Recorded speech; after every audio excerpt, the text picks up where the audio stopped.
Hello and welcome to the class. आज के lecture में हम लोग कवर करेंगे स्टैटिस्टिक्स का एक बहुत ही छोटा चैप्टर, बहुत ही सिंपल चैप्टर जिसका नाम है ऑर्गेनाइजेशन ऑफ डेटा। तो इससे पहले कि हम पढ़े कि ऑर्गेनाइजेशन ऑफ डेटा क्या होता है, पहले हम ये समझते हैं कि ऑर्गेनाइजेशन की ज़रूरत क्यों है। कैसा लगे अगर आपके घर के अंदर में जो सामान पड़ा हुआ है वो सारा का सारा बिखरा हो, सारे का सारा एक जगह पे पड़ा हो और आपको हर चीज़ को निकालने के लिए बहुत मेहनत करनी पड़े, कैसा लगेगा? क्या वो देख के अच्छा लगेगा? वो देख के भी अच्छा नहीं लगेगा। वो नॉर्मली भी ऐसा लगेगा कि भाई बहुत ही क्लटर्ड वे में पड़ा हुआ है। तो ऐसे में हमारे को ज़रूरत पड़ती है कि हम चीज़ों को ऑर्गेनाइज करके रखें। क्या आप कभी मार्केट गए हो? अगर आप मार्केट गए हो तो आपको वहाँ पर जब आप सामान लेके आते हो तो आप एक बैग में सामान लेके आते हो, और जब आप बैग में सामान लेकर के आते हो तो उस बैग के अंदर जितना भी सामान पड़े, जैसे कि मान लीजिए वेजिटेबल्स पड़े हैं, क्लोथ्स पड़े हैं, ठीक है, और कटलरी वगैरह पड़ा है, ये सारा का सारा सामान आप घर पे लेके आते हैं। घर पे लेके आते हैं, आप पलटते हैं और फिर जो सामान होता है वो उसे उसकी जगह पे रखते हैं, रेस्पेक्टिव जगह पे। जैसे कि कपड़ों को फ्रिज में रखते हैं, कहाँ रखते हैं? अलमीरा में रखते हैं या कबर्ड में रखते हैं। ठीक है, कटलरी को किचन में रखते हैं, है ना, या बेडरूम में रखते हैं, किचन में रखते हैं। ठीक है, तो ऐसे ही हर एक चीज़ों को उसकी जगह पे रखना ही कहलाता है। अब देखो, हम लोगों ने जब डेटा इकट्ठा किया ना, तो हम लोगों ने डेटा को एज अ समरी इकट्ठा किया, एक फॉर्म में इकट्ठा कर लिया, बस लिखते चले गए, डेटा को कलेक्ट कर लिया, ऑर्गेनाइज नहीं किया। फॉर एग्जाम्पल, जब स्कूल के अंदर बच्चों का एडमिशन होता है तो हमें थोड़ी पता है कि ए नाम का बच्चा आएगा या बी नाम का बच्चा आएगा, बच्चा कोई भी आ रहा होता है। तो हम जब उनका डेटा बना रहे होते हैं तो हम क्या करते हैं, जो बच्चा पहले आया उसका उसका नाम लिख लिया। जैसे कि मान लीजिए कोई पी नाम का बच्चा है, प्रेम आया तो प्रेम का नाम लिख लिया, श्रेया आई तो श्रेया लिख लिया, अमित आया तो अमित लिख लिया। अब इसका कोई ऑर्डर नहीं है, तो ये कहलाता है रॉ डेटा। क्या कहलाता है? अन, और ये अनऑर्गेनाइज्ड होता है।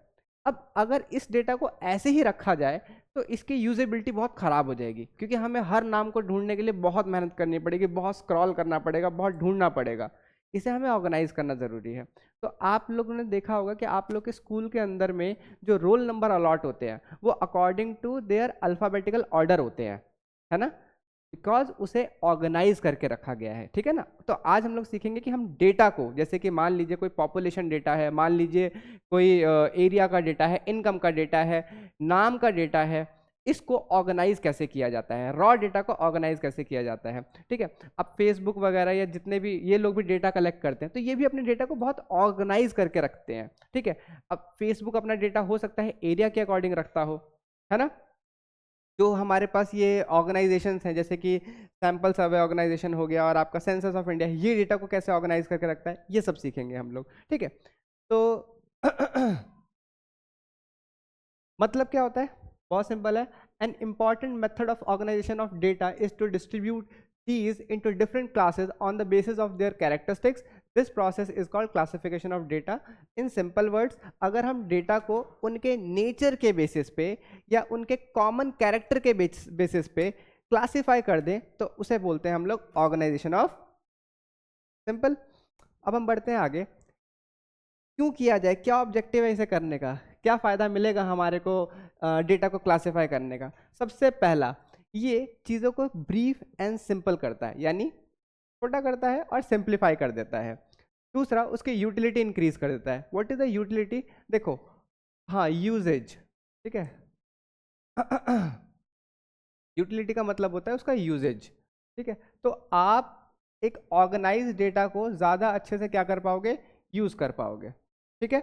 अनऑर्गेनाइज डेटा को यूज़ करना बहुत मुश्किल हो जाता है। हो सकता है कि आप अपने बाल नोच लो, ये क्या है, हर बार। जैसे कि क्या होता है ना, लड़कों के कबर्ड अगर आप देखो, ठीक है, तो लड़कों की कबर्ड के अंदर में ना सारा सामान जो होता है, तह लगा हुआ तो मिलता नहीं है, सारा का सारा सामान ऐसे उठाते हैं और ऐसे करके पटक देते हैं।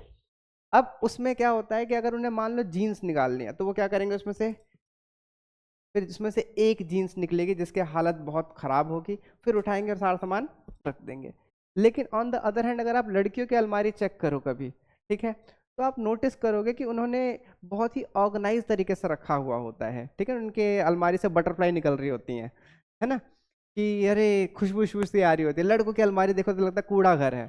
तो उसमें क्या है कि अगर आप वहाँ पर देखते हो तो वहाँ पर देखते हो कि उन्होंने अपने अपने अलग अलग ड्रेसेस का अलग अलग कॉलम बना रखा है, और कितने आराम से वो चीज़ों को ढूंढ भी लेती हैं, निकाल भी लेती हैं और वापस रख देती हैं। तो एक ऑर्गेनाइज डेटा का यूजेज बढ़ जाता है। दूसरा, कंपैरिजन फैसिलिटेट करता है।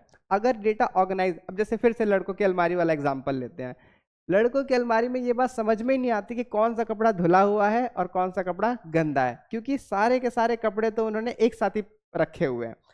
तो वो पता कैसे करते हैं कि कौन सा कपड़ा धुला हुआ है, कौन सा कपड़ा नहीं धुला हुआ? उठाते हैं, गंदा है ठीक है, और कंपैरिजन नहीं हो पाता। लेकिन लड़कियों की अलमारी में हो सकता है कि वहां पर उन्होंने डेटा को सॉरी उसको इस तरीके से अरेंज कर रखा हो कि उन्हें पता है कि ये गंदे कपड़े हैं, ये साफ कपड़े हैं, तो उन्हें पता चल गया कि हाँ भाई, गंदे कपड़े अगर ज्यादा हो रहे तो अब धोने का टाइम आ गया है। कंपैरिजन कर पा रहे हैं। अगर हम वैसे डेटा के फॉर्म में बात करें तो स्कूल के अंदर में ना बच्चे ज़्यादातर ये काम करते थे। क्या करते थे? अपने मार्क्स का कंपैरिजन दूसरे के मार्क्स के साथ करते थे। ठीक है, अगर वो ऑर्गेनाइज्ड फॉर्म में है तभी ये कंपैरिजन हो सकता है, अदरवाइज नहीं हो सकता। Classification is a scientific manner to make data reliable. अगर अगर आपने चीज़ों को अच्छे से क्लासिफाई कर रखा है तो उस पर रिलाई किया जा सकता है। अनऑर्गेनाइज पे कौन रिलाई करेगा? है क्लटर डेटा पे, बस जैसे तैसे इकट्ठे किए हुए डेटा पे जिसको यूज ही नहीं कर पा रहे, उस पर कौन रिलाई करेगा? कोई उसे यूज ही नहीं करना पसंद करेगा। जैसे कि मैम प्रोजेक्ट फाइल मांगती हैं और बहुत ही गंदी प्रोजेक्ट फाइल बना करके लेके चले जाओ, तो मैम ही कहती है क्या बना दिया ये, है ना। लेकिन ऑन द अदर हैंड अगर कोई प्रोजेक्ट फाइल बहुत अच्छी बने तो उसे कंसिडर किया जाता है और ये देखा जाता है कि हाँ ये रिलायबल सोर्स है ना, इसको यूज किया जा सकता है। Makes data attractive and effective, ये तो खैर समझ में आ गया आपको कि अगर डेटा ऑर्गेनाइज है तो सुंदर भी लगेगा, अट्रैक्टिव भी लगेगा, इफेक्टिव भी लगेगा। ठीक है, तो आई होप इतनी बात समझ में आई होगी। अगला है, एक अच्छी क्लासिफिकेशन को या एक अच्छे ऑर्गेनाइजेशन को हम कैसे बोलेंगे कि ये हमने अच्छा ऑर्गेनाइज किया है। देखो इस पे ना मैं एक एग्जांपल लेता हूँ। हम लोगों ने पीरियोडिक क्लासिफिकेशन सीखी थी अपने जूनियर क्लासेस के अंदर में, 9th-10th के अंदर में, है ना। वहाँ पे आपने देखा था कि बहुत से लोगों ने जितने भी एलिमेंट्स प्रेजेंट हैं उनको ऑर्गेनाइज करने की कोशिश की थी, लेकिन हर बार वो क्लासिफिकेशन जो है वो हटा दी गई और एक नई इंट्रोड्यूस की गई। ठीक है, तब तक की गई जब तक हमारे को एक बेस्ट क्लासिफिकेशन नहीं मिल गई। क्यों? क्या कैरेक्टरिस्टिक्स होते हैं बेस्ट क्लासिफिकेशन के? कब बोलेंगे कि आपने जो क्लासिफिकेशन की है बेस्ट की है? थोड़ा देसी एग्जाम्पल भी ले लेते हैं। ठीक है, अलमारी सब लोग मेंटेन करते हैं, लेकिन कब कहा जाएगा कि बेस्ट अलमारी मेंटेन हुई है? तब जब, अब देखो अगर मान लो ऐसे आपने अलमारी अरेंज की है कि शर्ट पैंट और ये सब कुछ कर दिया, तह लगा हुआ है, देखने में तो सुंदर लग रहा है, लेकिन क्या ये बेस्ट है? कब बेस्ट होगा? जब शर्ट अलग, पैंट अलग, जीन्स अलग एंड सो ऑन चीज़ें हैं वो सब अलग, टाई वाई सब कुछ चीज़ें अलग, तब वो बेस्ट बोलेंगे ना। क्लासिफाई करना जरूरी नहीं है कि क्लासिफाई कर दिया तो बेस्ट हो गया, अच्छे से क्लासिफाई करना बेस्ट होता है। अच्छे से क्लासिफाई कब बोला जाएगा कि अच्छे क्लासिफिकेशन किया है? जब वो कॉम्प्रिहेंसिव होगा। कॉम्प्रिहेंसिव का मतलब क्या है? जब आपने एक बहुत बड़े लार्ज डेटा को कॉम्प्रिहेंड करके छोटे से फॉर्म में कंप्रेस कर दिया, है ना, कॉम्प्रिहेंड कर दिया, यानी आपने बहुत बड़े डेटा को छोटे फॉर्म में ऑर्गेनाइज कर दिया, आपने बेस्ट काम कर दिया। ठीक है, बहुत सारे कपड़ों को आपने छोटी सी अलमारी के अंदर बहुत ही अच्छे से अरेंज कर दिया। ठीक है, कहीं से क्लटर्ड नहीं लग रही है, तो वो कॉम्प्रिहेंसिव। दूसरा कैरेक्टरिस्टिक्स होता है क्लैरिटी। क्लैरिटी का मतलब होता है कि कोई भी चीज़ अनक्लियर ना हो, ये ना हो कि हम कंफ्यूज्ड हैं, हम सोच रहे हैं कि क्या रखा था, कहाँ रखा था, नहीं, हमें पता है कि ये यहाँ था, ये यहाँ था, ये यहाँ था। क्लैरिटी होनी चाहिए। अगला है होमोजिनिटी। इसका क्या मतलब होता है कि एक तरीके की चीज़ें एक जगह पे पड़ी होनी चाहिए। ठीक है, तो डेटा के अंदर अगर कोई कॉमन कैरेक्टर वाली चीज़ें हैं तो सारी एक जगह पर होनी चाहिए। अगला है सूटेबिलिटी। सूटेबिलिटी का क्या मतलब सूटेबिलिटी का क्या मतलब होता है? सूटेबिलिटी का मतलब होता है कि वो प्रैक्टिकली यूज हो सके। ठीक है ना, आपने जो ऑर्गेनाइजेशन किया है वो प्रैक्टिकली भी यूज हो सके, वो उसका सूटेबिलिटी है। आपको जिस काम के लिए जरूरत है वो उस काम को करवाने में हेल्प करे। ठीक है, अब आपने ऑर्गेनाइजेशन, जैसे कि एग्जांपल, आपने अलमीरा को इस तरीके से अरेंज कर दिया, लेकिन अब आप जब चीजें ढूंढ रहे हो, यानी जिस चीज के लिए आपने काम किया था वही नहीं हो पा रहा, तो फिर वो किस काम के अरेंजमेंट? तो ऐसे ही आपने डेटा को ऑर्गेनाइज किसी पर्पस के लिए किया होगा ना, तो अगर वो पर्पस फुलफिल हो रहा है तो आपने अच्छी क्लासिफिकेशन की है, अगर वो पर्पस फुलफिल नहीं हो रहा तो नालायक हैं आप। अगला है हमारे पास स्टेबिलिटी। स्टेबिलिटी का मतलब, अब जरा फिर से इसमें एग्जांपल लेते हैं, कबर्ड वाला एग्जांपल सब बहुत अच्छा रहता है इसमें। अब अगर आपने कपड़े अरेंज कर दिए और आपने एक कपड़ा खींचा और सारा नीचे आ गया, आपका सारे तह लगाई हुई मेहनत बर्बाद हो गई, तो मुझे लगता है कि अब आपको दोबारा मेहनत करनी पड़ेगी। स्टेबिलिटी नहीं थी आपके क्लासिफिकेशन के अंदर में। ऑन द अदर हैंड आपने ये भी देखा होगा कुछ लोग हैंगर्स में लगा देते हैं, है ना, हैंगर्स में। अब हैंगर से निकालने में कोई दिक्कत नहीं है, और वो और सारे के सारे कपड़े मिक्स भी नहीं होते हैं। तो आपके डेटा के अंदर स्टेबिलिटी होनी चाहिए, ये नहीं कि आपने कुछ चीज़ों को यूज़ किया और सारा डेटा एकदम फैल गया, है ना, मिक्सअप हो गया। स्टेबिलिटी होनी चाहिए, आपने नंबर्स वगैरह यूज़ कर रहे हैं, बाकी डेटा स्टेबल रहे, मिक्सअप ना हो, ठीक है। अगला है एलास्टिसिटी या इलास्टिक। इसका क्या मतलब होता है, आपका जो टेबल है या आपका जो ऑर्गेनाइज डेटा है उसमें ना अगर एडजस्टमेंट की जरूरत पड़े, जैसे कि मान लो आपने कबर्ड में सारा सामान कपड़े वपड़े रख दिए, अभी आप एक नई ड्रेस खरीद के लाए, अभी नई ड्रेस को उसमें ठूसना है, अब जगह ही नहीं है, अब फिर सर पकड़ के बैठ गए, अबे यार अब ये नया कपड़ा कहाँ रखें, ठीक है। अच्छा क्लासिफिकेशन कब होगा या अच्छा मेंटेनेंस कब होगा, जब आपने थोड़ी जगह उन कपड़ों के लिए भी बचा के रखे जो आप नए लेके आने वाले हो, है ना। पीरियोडिक क्लासिफिकेशन के अंदर में जब हम लोग चैप्टर पढ़ रहे थे तो वहां पर ना क्या होता था कि एक क्लासिफिकेशन ऐसी भी थी, आई गेस मेंडलीव की क्लासिफिकेशन थी, जिसके अंदर में उन्होंने कुछ एम्प्टी स्पेसेस छोड़ दिए थे। उन्होंने कहा था कि ये एलिमेंट अभी डिस्कवर नहीं हुए, लेकिन जब होंगे तब यहीं पे फिट हो जाएंगे, और वो हुए, है ना। तो वैसे ही साइंस वाले इस एग्जाम्पल में कितना सही हूँ नहीं हूँ मुझे नहीं पता लेकिन हाँ ये था।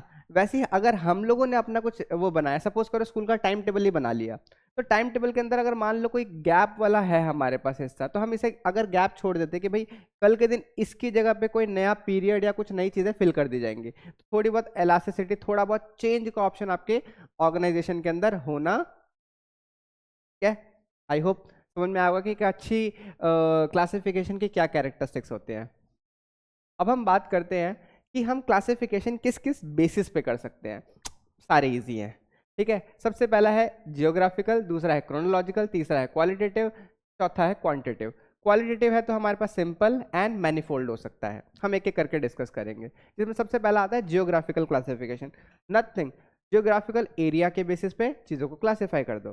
फॉर एग्जाम्पल अगर हम बात करें पॉपुलेशन की, तो हम पूरे वर्ल्ड की पॉपुलेशन में भी ऐसे कर सकते हैं, जैसे इंडिया की पॉपुलेशन इतनी है, चाइना की इतनी है, अप्रॉक्सीमेट डेटा है, यूनाइटेड स्टेट्स की इतनी, इंडोनेशिया की इतनी। अब ये जो है ये अकॉर्डिंग टू एरिया है, ऐसे हम इंडिया का अकॉर्डिंग टू स्टेट्स कर सकते हैं, ठीक है। जैसे कि दिल्ली, हाँ जी,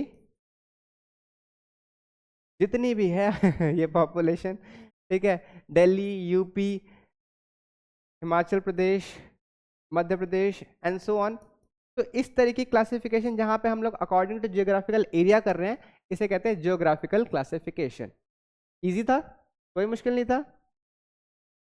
फिर बात करते हैं हम क्रोनोलॉजिकल क्लासिफिकेशन। क्रोनोलॉजिकल का मतलब होता है अकॉर्डिंग टू टाइम, ठीक है, अकॉर्डिंग टू टाइम। अब इंडिया की ही पॉपुलेशन को अगर मैं डिफरेंट डिफरेंट टाइम स्पैन में चेक करूं या डिफरेंट डिफरेंट टाइम स्पैन के अकॉर्डिंग अरेंज कर दूं, तो ये कहलाएगा हमारे पास क्रोनोलॉजिकल क्लासिफिकेशन। फॉर एग्जांपल 2021 में इंडिया की पॉपुलेशन इतनी थी, 2022 में इंडिया की पॉपुलेशन इतनी थी, 2023 में इतनी थी, 24-25 एंड सो ऑन।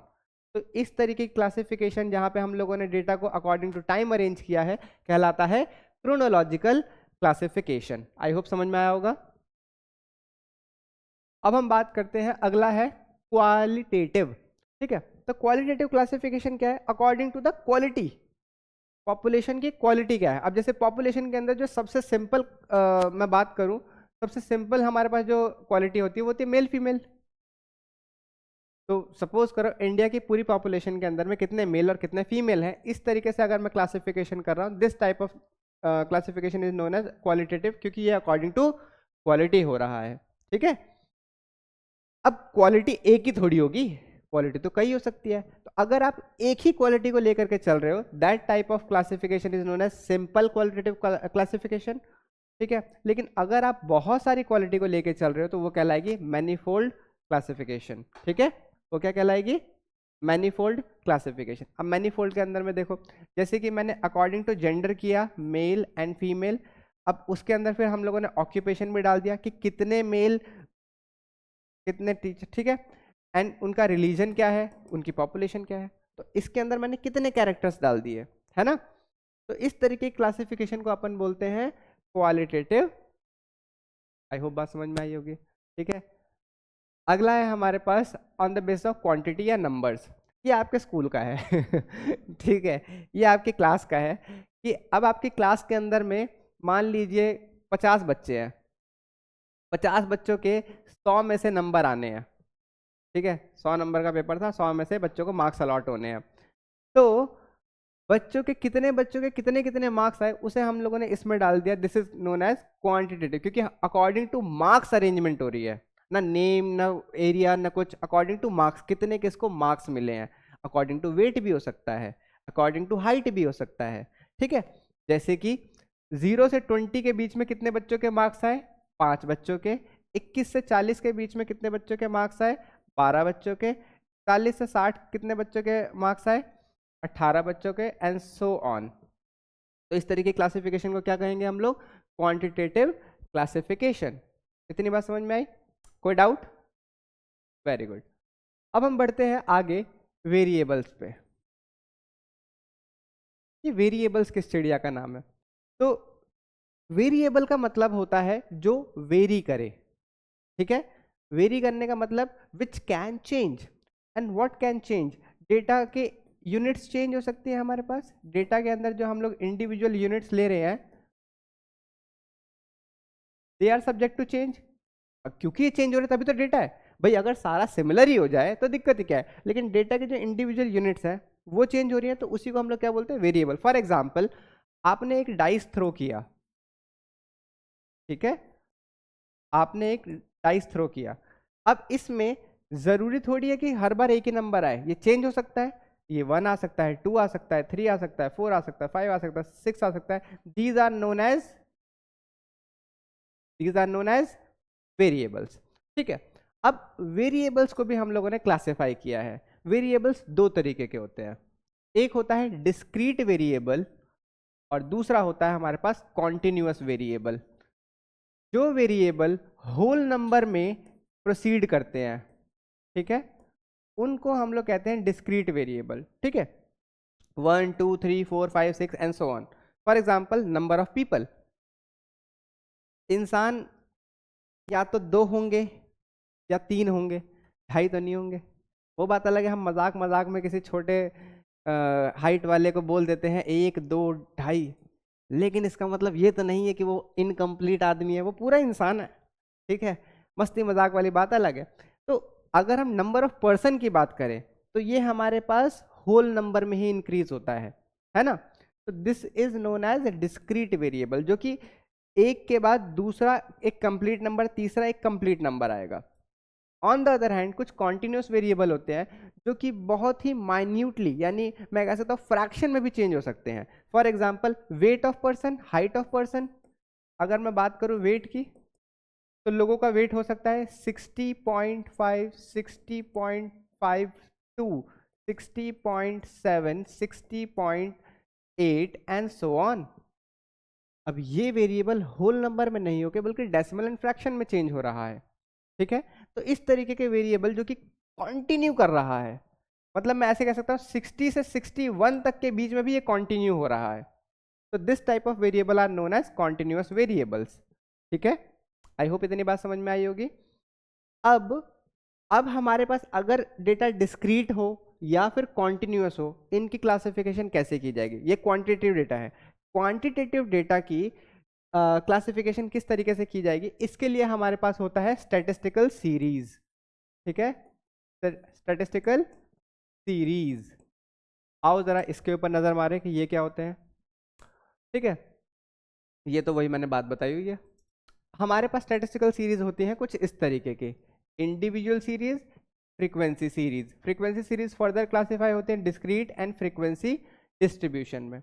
आओ एक एक करके समझते हैं। फॉर एग्जाम्पल अगर आपने एक डाइस थ्रो किया तो 6.5, 2.5 तो नहीं आता उसमें। आई होप खेला होगा, लूडो वगैरह खेला होगा आपने, है ना। तो अगर हम वहाँ पर देखें तो डाइस जब हम थ्रो करते हैं तो वहाँ पे जो हमारे पास नंबर आते हैं वो आते हैं होल नंबर में। तो एक एग्जांपल लेते हैं, मान लीजिए आपने 10 बार डाइस थ्रो किया, क्या क्या आ सकता है? 2, 4, 1, 3, 5, 6, 2, 3, 2, 4, 1, 2, 3, 4, 5, 6, 7, 8, 9, 10। तो this type of data is known as individual data, क्योंकि यहाँ पे इंडिविजुअल यूनिट्स हैं। अगर यूनिट इतनी हो तो समझ में आता है। सपोज करो मैं इसमें थोड़ा सा और कम कर दूं, सपोज करो मैं इतनी कर दूं कि मैंने कितनी बार, 1 2 3 4 बार, 6 बार डाइस को थ्रो किया, ये नंबर आ गए, तो इसको क्या ही क्लासिफाई करेंगे, तो इंडिविजुअल लेवल पे सही है। लेकिन अगर मैं ये सेम चीज 20 टाइम्स रिपीट कर दूं, सेम चीज यानी 20 बार पासा फेंकूं, तो अब हमारे पास हमारे को एक क्या, काफी एक बल्क अमाउंट मिल जाएगी। तो उसके बाद मैं उसे किस में अरेंज करता हूँ? डिस्क्रीट सीरीज में। अब क्या होगा, मान लीजिए इसी एग्जांपल को हम थोड़ा सा और कैरी कर लेते हैं, ठीक है। हम 20 तक नंबर लेके जाते हैं, तो 4 5 6 2 3 4 5 1 1 2 3 4 5 6 2 3 1 1 2 3 4 5 6 7 8 9 10 11 12 13 14 15 16 17 18 19 20 20। तो मुझे ये तीन नंबर नहीं चाहिए, ठीक है।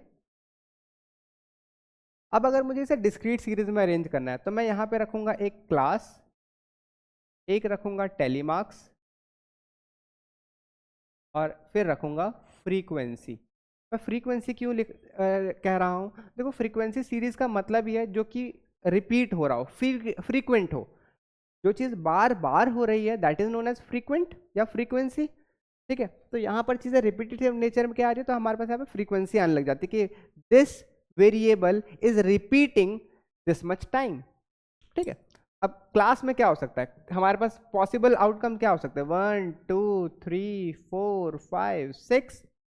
अब ऐसे में हम लोग क्या करेंगे, जैसे पहला नंबर 2 है तो हम यहाँ पे एक लाइन खींच देंगे, दूसरा नंबर 4 है तो हम यहाँ पे एक लाइन खींच देंगे, फिर 1 तो 1, 3 तो 3, 5 तो 5, 6 तो 6, 4 तो 4, फिर 5, फिर 6, फिर 2, फिर 3, फिर 4, फिर 5, फिर 1, फिर 1, फिर 2, फिर 3, फिर 2, फिर 3, फिर 1। अब मान लीजिए दो चार और नंबर, मैं 5 नंबर और बढ़ा देता हूँ, ठीक है। 3 4 5 1 6, 1 2 3 4 5, हाँ। तो अब हमारे पास एक नंबर और आ गया 6, एक नंबर आ गया 1। अब 1 जैसे आएगा इसको हम कट कर देंगे इस तरीके से, ठीक है। फिर आ गया 5 तो 5, फिर आ गया 4 4, फिर आ गया 3 तो 3 के लिए फिर हम ये इस तरीके से कट कर देंगे। इससे काउंटिंग करने में आसानी होती है, ठीक है। ये कोई स्टाइल के लिए नहीं किया, ये काउंटिंग करने में आसानी होती है। जैसे इसे देखते ही पता चल जाएगा कि 5 है, इसे देखते ही पता चल जाएगा कि यहाँ पे 4 है, यहाँ पे 5 है, यहाँ पे 4, यहाँ पे 4, यहाँ पे 3। इसका सम टोटल कर देंगे हम लोग, 5 4 9, 9 + 5 14, 14 + 4 18, 18, 18 + 4 22 + 3 25। समझ में आ गया? तो this type of series is known as discrete series. फिर आता है फ्रीक्वेंसी डिस्ट्रीब्यूशन। अब मैंने बताया था फ्रीक्वेंसी हमारे पास डिस्क्रीट फॉर्म में या फिर कॉन्टिन्यूस फॉर्म में जा सकती है। अगर कॉन्टिन्यूस फॉर्म में जा सकती है तो 6.1 6.2 6.3 एंड सो ऑन। तो हम ऐसे में अगर हर एक को उठा के बनाने लग जाए, सपोज करो 60.8 60.9 60.7, इन सबको अगर हम उठा के बनाने लगे तो नंबर ऑफ क्लास जो है हमारे पास बहुत सारी हो जाएंगी, पागल हो जाएंगे हम लोग। तो ऐसे में हम लोग क्या करते हैं, क्लास ना रख करके क्या लिखते हैं, क्लास इंटरवल। क्लास ना रख करके क्या लिखते हैं, क्लास इंटरवल, ठीक है। ऐसे में क्लासिफिकेशन करने में थोड़ा आसानी हो जाती है, जैसे कि क्लास इंटरवल। और अभी हम लोगों ने थोड़ी देर पहले एक एग्जांपल रखा था 0 to 10, 10 to 20, 20 to 30, 30 to 40, 40 to 50। मान लो 50 नंबर का ही पेपर है। अब ऐसे में जैसे कि अगर मैं पीछे वाले इस चार्ट को लूँ वापस से, हाँ ये वाला। तो अगर आप मार्क्स देख रहे हो तो जब मैं कह रहा हूँ 21 से 40, तो क्या इसके अंदर 21.5 22.5 वाले नहीं होंगे? वो भी होंगे, क्योंकि 21 से 40 के पूरे ग्रुप को कवर कर रहा है। तो इसके अंदर वो सारे कॉन्टिन्यूस वेरिएबल भी आ जाएंगे। समझ में आई बात? तो इसीलिए हम लोग वहाँ पे कैसे डेटा को अरेंज करते हैं, क्लास इंटरवल फॉर्म में। ठीक है, फ्रीक्वेंसी में हम यहाँ पे कुछ भी रख लेते हैं, फ्रीक्वेंसी 2 3 5 7 8, टोटल कितना बन रहा है? 3 2 5 5 + 5 10, 10 और 15 25। ठीक है, अब फ्रीक्वेंसी डिस्ट्रीब्यूशन सीरीज समझ में आ गया? ये फ्रीक्वेंसी डिस्ट्रीब्यूशन सीरीज है। ये एक्सक्लूसिव कब होगा? एक्सक्लूसिव तब होगा जब हम देखेंगे कि इसका अपर क्लास लिमिट और लोअर क्लास लिमिट सेम है, तो ये एक्सक्लूसिव कहलाएगा। क्या कहलाएगा?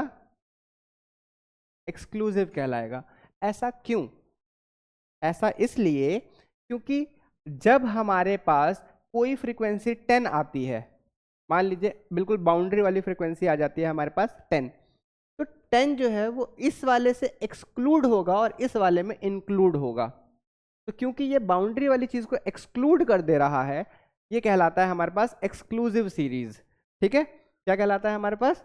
Exclusive series. क्योंकि ये चीजों बाउंड्री की चीजों, जैसे हमारे पास क्रिकेट मैच के अंदर होता है ना कि अगर बॉल सीधा बाउंड्री पे लगी, सीधा बाउंड्री पे एग्जैक्टली, तो हम उसे क्या मानते हैं? 4 मानते हैं, 6 मानते हैं? हम मानते हैं कि वो जो बॉल है बाउंड्री के बाहर ही गिरी है और उसे 6 कंसिडर किया जाता है। सेम यहाँ पे होता है। समझ में आई बात? अगर बिल्कुल बाउंड्री पे है तो हम क्या मानेंगे कि वो बाउंड्री के ऑलमोस्ट बाहर है, यानी वो नेक्स्ट सीरीज में आएगा। ठीक है, तो इस तरीके की सीरीज को बोलते हैं एक्सक्लूसिव सीरीज। इसी का भाई है हमारे पास इनक्लूसिव सीरीज। इनक्लूसिव सीरीज में क्या होता है? इंक्लूसिव सीरीज में हमारे पास बाउंड्रीज जो है वो सेम नहीं होती हैं। Like 0 to 9, 10 to 19, 20 to 29, 30 to 39, 40 to 49। हाँ हाँ, अब इसमें एक्सक्लूसिव क्यों कह रहे, सॉरी, इसे इंक्लूसिव क्यों कह रहे हैं? इसे इंक्लूसिव इसलिए कह रहे हैं क्योंकि अगर 9 है तो वो इसी में आएगा, क्योंकि अगले में उसके लिए जगह ही नहीं है। तो यहाँ पे अगर बाउंड्री पे है तो वो इंक्लूड हो जाएगी। अगर यहाँ पे वो बाउंड्री पे है तो वो इसी में इंक्लूड। अगर मान लो 19 है तो 19 यहीं आ सकता है, यहाँ नहीं आ सकता। जबकि यहाँ पे क्या था? 10 था, तो 10 यहाँ पे भी था। तो इसलिए बाउंड्री वाले को एक्सक्लूड करके अगले में भेज देते थे। ठीक है, तो एक्सक्लूसिव सीरीज समझ में आ गया होगा, इंक्लूसिव सीरीज समझ में आ गया होगा। अब मान लीजिए कि ये जो डेटा है ये टेम्परेचर का है। किसका है? टेम्परेचर का। मैक्सिमम टेम्परेचर 50 बहुत होता है, मैक्सिमम टेम्परेचर 50 बहुत होता है। लेकिन क्या ऐसा पॉसिबल नहीं है कि टेम्परेचर जो है वो 0 से भी कम हो जाए? पॉसिबल है। अगर आप रशिया की तरफ जाते हो, कनाडा की तरफ जाते हो, तो वहां पे माइनस में टेम्परेचर चला जाता है। तो ऐसे में हमने तो लिया है 0 to 9। अब क्या करें? तो हम लोग क्या करते हैं, अच्छा दूसरा एक एग्जांपल ले लेते हैं। 50 तक का हम लोगों ने टारगेट लिया, क्योंकि टेम्परेचर ज़्यादातर 50 के बीच में रहेगा भाई। 5 10 15 20 ऐसे करते 45 डिग्री 50 तक चला गया मान लो।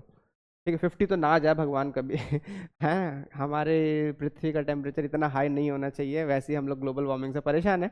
लेकिन खुदा ना खास कुछ एरिया, XYZ एरिया का टेम्परेचर एक्सीड करता है, 60 70 कुछ जाने की कोशिश करता है, तो अब ऐसे में हमने तो दिक्कत कर दी। ठीक है, कई कई बार होता है कुछ डेटा वैल्यू बहुत ही एक्सट्रीम चली जाती है। तो ऐसे में हम लोग क्या करते हैं, इसके ऊपर और लोअर इन दोनों को खत्म कर देते हैं। यानी इसकी क्या कह सकते हैं, लोअर लिमिट भी खत्म हो जाती है और अपर लिमिट भी खत्म हो जाती है। कैसे? इस डेटा को हम कुछ इस तरीके से लिख देते हैं,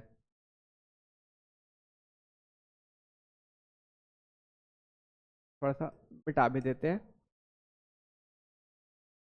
मान लीजिए ये टेम्परेचर बहुत ज़्यादा आ रहा है और बहुत कम आ रहा है, तो हम इसको इसमें कैसे इंक्लूड करते हैं?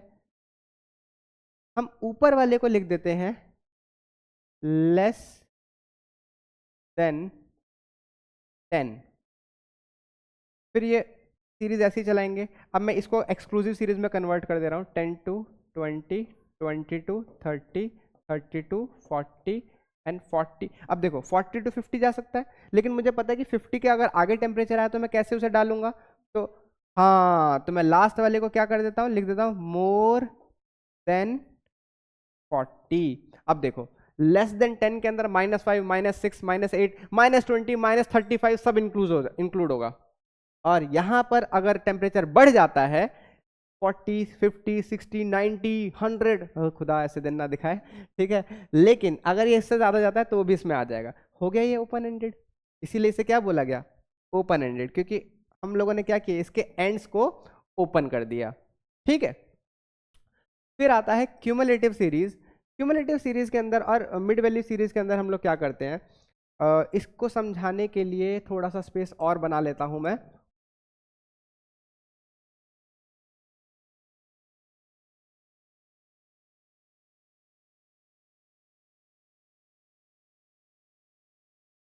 देखो क्यूमुलेटिव सीरीज दो तरीके की होती हैं।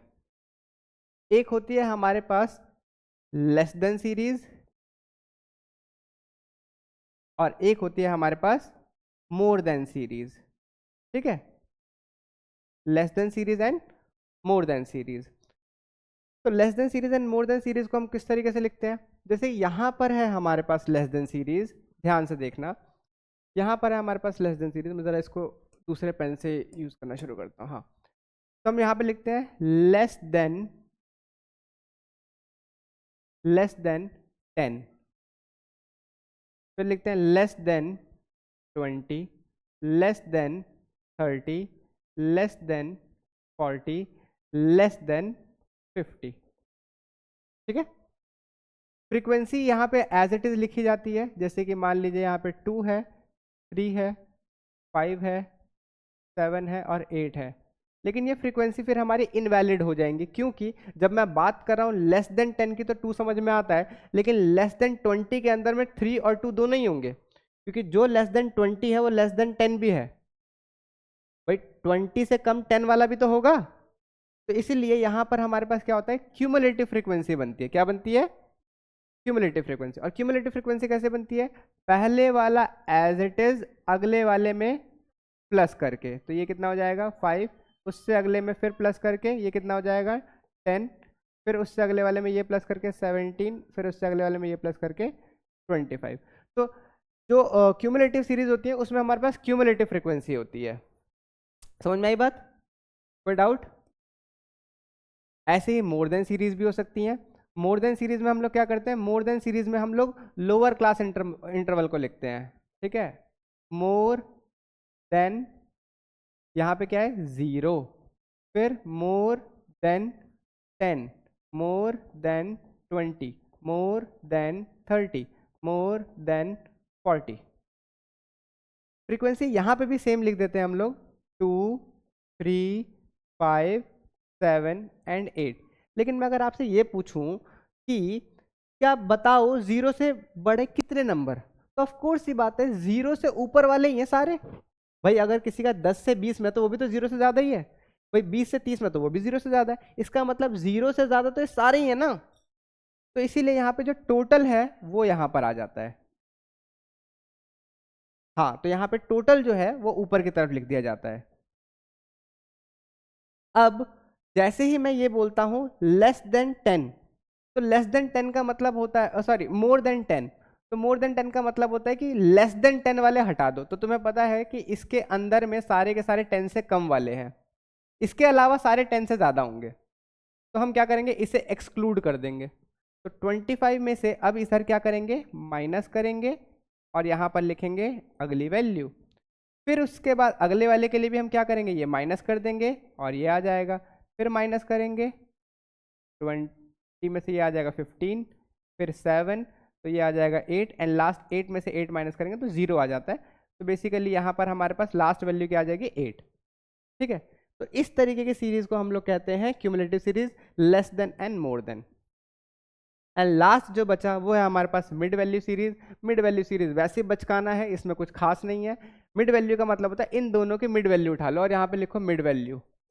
कुछ भी नहीं। इन दोनों की मिड वैल्यू क्या होगी 5, इन दोनों की मिड वैल्यू क्या होगी 15, इन दोनों की मिड वैल्यू क्या होगी 25, इन दोनों की मिड वैल्यू क्या होगी 35 and 45। Frequency as it is रहेंगी 2, 3, 5, 7 एंड 8। तो आई होप मैंने आपको स्टैटिस्टिकल सीरीज के बारे में सारा आइडिया दे दिया होगा कि अलग अलग सीरीज किस तरीके से दिखती है, ठीक है। और आपके पास जो एग्जामिनेशन के अंदर में जो ज़्यादातर जो फॉर्मूले बनते हैं वो केवल 3 सीरीज पे बनते हैं, individual series, discrete series and continuous series. Continuous series में से इनमें से कोई सा भी आ सकता है, ठीक है। तो आपको याद रखना है कि ये इस सारी सीरीज को हम लोग कॉन्टिन्यूअस सीरीज के अंदर में लेते हैं क्योंकि इसमें कॉन्टिन्यूअस वेरिएबल आते हैं, ठीक है। तो ये था हमारे पास एक सिंपल सा छोटा सा चैप्टर जो कि अब हो जाता है खत्म, ठीक है। आई होप कि आपको समझ में आया होगा, अच्छा लगा होगा। तो do subscribe to the channel. मिलते हैं नेक्स्ट क्लास में। Bye bye, see you, sayonara.